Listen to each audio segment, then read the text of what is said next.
Bonjour à tous, bienvenue à bord, bienvenue sur l'Argus.fr. On embarque aujourd'hui à la découverte du dernier né de la famille MG. Effectivement, l'actualité du constructeur sino-britannique est relativement riche, ça vous aura certainement pas échappé. Après la nouvelle citadine MG3 l'an dernier, le SUV MG ZS, eh bien, le renouvellement de la gamme se poursuit avec donc, le dernier né de la famille, j'ai nommé le S5 EV. Nouvel entrant donc sur un créneau relativement chargé, il faut bien le reconnaître, des SUV compacts 100% électriques. C'est parti.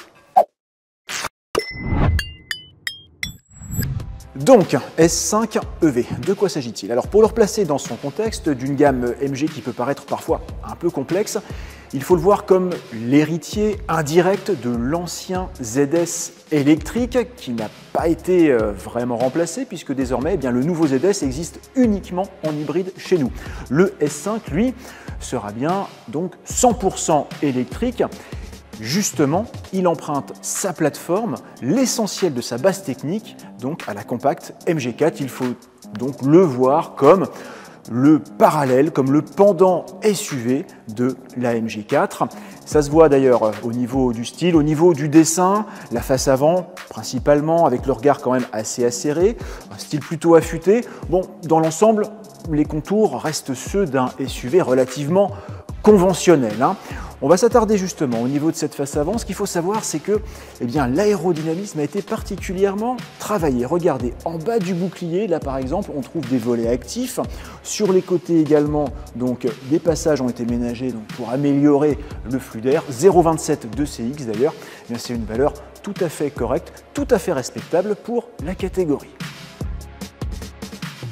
Tiens, alors parlant de design, parlons de style justement, ça c'est intéressant. Regardez, au niveau de la partie arrière, là, on trouve un élément qui nous rappelle précisément la compacte MG4. Ce bandeau lumineux qui court sur toute la largeur avec ce décrochement sur les côtés, eh bien voilà, ça l'inscrit vraiment dans une logique de gamme à part entière. Ça nous rappelle que chez MG, comme chez d'autres constructeurs, quand il s'agit de se construire une image, cela passe avant tout par une uniformisation, par une homogénéisation du style. À ce titre, le S5 s'inscrit donc en plein dans la famille MG, ou du moins ce que la gamme MG est en train de devenir.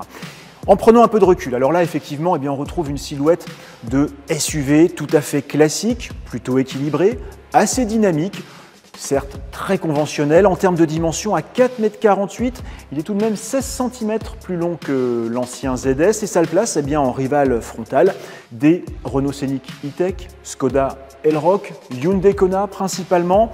Voilà, certainement donc ces concurrents les plus directs. Autre chiffre à retenir, l'empattement 2,73 m de long avec donc l'impression que les roues sont renvoyées aux quatre coins de la voiture, au profit évidemment de l'espace à bord. On va aller jeter un œil. Bon, effectivement, on est plutôt bien reçu, que ce soit en termes d'espace aux jambes, de garde au toit, clairement la place ne manque pas. Ce qui est intéressant aussi, c'est que dans les sous-bassements, le pack de batterie est relativement fin, 11 cm seulement, c'est vraiment pas très encombrant, ça permet de garder un plancher relativement bas et donc d'éviter, ce qui est souvent le cas sur des modèles électriques, d'avoir l'impression de voyager avec les genoux un petit peu en hauteur. Voilà, au niveau de la banquette, l'assise est de longueur suffisante, peut-être un peu plate au niveau du dessin, ça manque peut-être un petit peu de maintien. Quoi qu'il en soit, pour deux adultes, on est plutôt bien accueillis. Pour la place centrale, comme souvent, c'est moins brillant. Au niveau de l'assise, c'est raide comme la justice, mais au moins, pas de tunnel central. Et quoi qu'il en soit, la meilleure place, ça restera certainement au volant.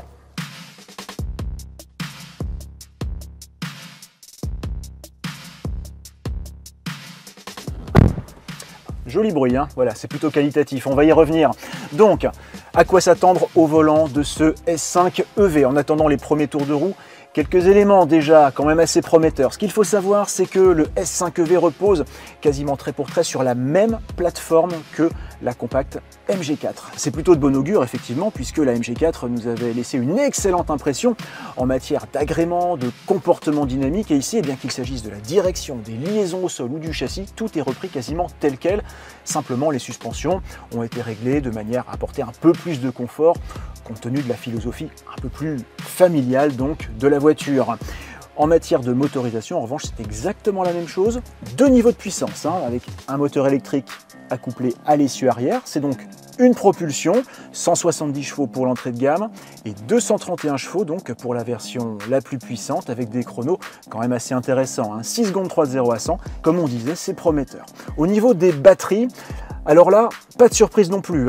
47 kWh de capacité nette pour la version d'entrée de gamme avec une autonomie de 340 km. Ça peut paraître relativement modeste, en tout cas tout juste dans la moyenne de la catégorie. En termes de puissance de charge, 120 kW en charge rapide. Là encore, pas de record. Même chose pour la batterie la plus puissante, le sommet de gamme. 480 km d'autonomie, avec une pompe à chaleur aussi pour abaisser encore un peu la consommation, un peu moins de 16 kWh au 100. C'est pas mal, mais là encore, eh bien, ça reste tout juste dans la moyenne du créneau. La plupart des rivaux font au moins aussi bien. On pense notamment à un certain Skoda Elroq, encore lui. Alors après quelques instants passés à bord, eh bien, il y a quelque chose qui saute aux yeux, qui nous interpelle. Impossible de ne pas constater l'énorme progrès en termes de qualité perçue, qu'il s'agisse des matériaux, des assemblages, c'est vraiment le jour et la nuit par rapport à ce à quoi AMG nous avait habitués. Regardez, des plastiques moussés absolument partout, même sur les parties hautes des contreportes, sauf à l'arrière. Ça, c'est assez fréquent, mais vraiment à tous les niveaux, voilà, il y a quand même un soin du détail qui est assez marqué. De l'Alcantara juste ici, même donc pour la surface qui sert de recharge à induction, l'agencement aussi est plutôt bien pensé en termes de rangement. Regardez, avec un espace assez vaste sous la console centrale en suspension, un bac sous la coudoir assez profond, au niveau de la boîte à gants, rien d'exceptionnel.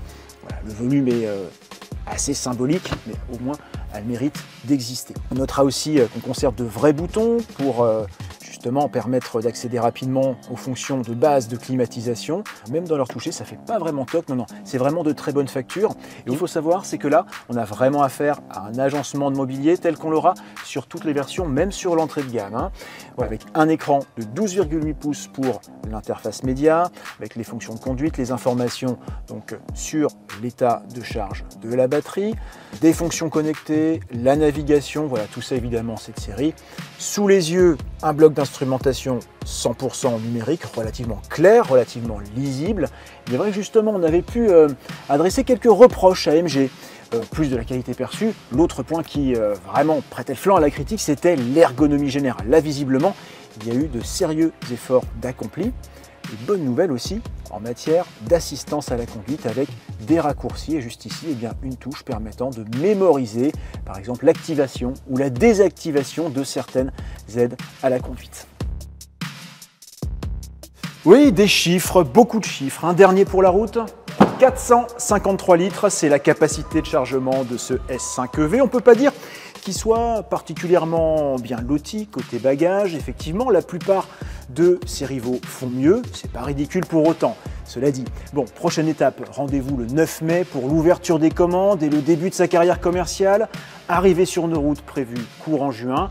Et une dernière inconnue, ses tarifs évidemment, mais comme le rapport prix-prestation traditionnellement, eh bien, ça reste une marque de fabrique chez AMG, l'une des principales clés du succès de la marque d'ailleurs. On peut raisonnablement s'attendre à un prix d'appel d'environ 30 000 €, pourquoi pas. Allez, à suivre et d'ici là, bonne route!